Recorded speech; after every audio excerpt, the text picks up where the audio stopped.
Perkenalkan, nama saya Alvin Septianugraha. Di sini saya akan membahas tentang kasus pelecehan seksual. Pelecehan seksual bukan lagi sesuatu yang asing. Berita semacam ini sudah sangat akrab di telinga masyarakat. Kasus pelecehan seksual seperti sesuatu yang kontinu setiap waktu, tidak pernah berakhir, dan malah bertambah setiap saatnya.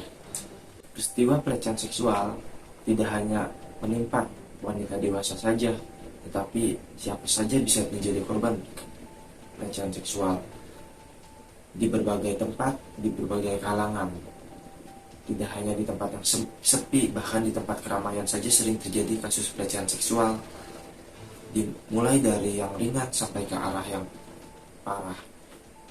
Hal ini menjadi sesuatu yang dilematis tengah meluasnya kesempatan perempuan untuk menyertakan diri dengan laki-laki, sehingga laki-laki menunjukkan superioritasnya sebagai seorang laki-laki. Kasus pelecehan seksual ini mungkin terlalu banyak dampak negatifnya kepada diri yang terkena pelecehan seksual tersebut. Korban mungkin akan merasa trauma sepanjang hidupnya jika mental orang tersebut tidak kuat dalam menghadapi situasi tersebut. Pelecehan seksual yang dialami oleh korban akan memberikan dampak untuk korban dan juga keluarga korban. Dampak yang ditimbulkan juga bersilangan antara dampak positif dan dampak negatif. Jika dikritik dari dampak positif, korban akan mendapatkan perlindungan dari masyarakat, serta dukungan dan rasa empati yang dalam.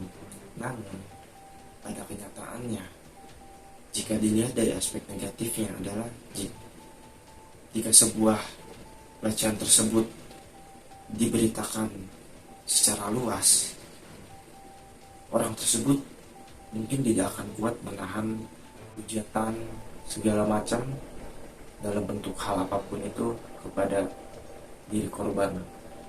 Dalam beberapa kasus mungkin sering kali terjadi pelecehan seksual membuat korban justru menjadi korban eksploitasi media pun.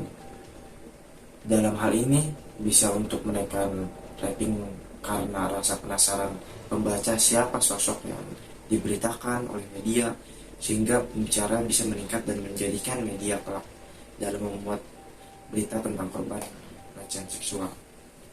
Mungkin kedepannya saya berharap kasus pelecehan seksual ini tidak lagi terjadi.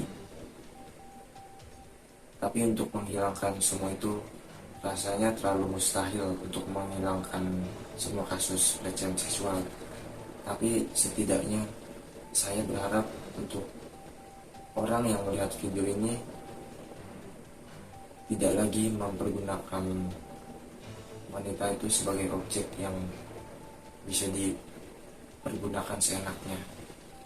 Saya harap kasus pelecehan seksual ini sangat diminimalisir untuk kedepannya, untuk kehidupan yang tenang, damai, tentram bagi semua orang.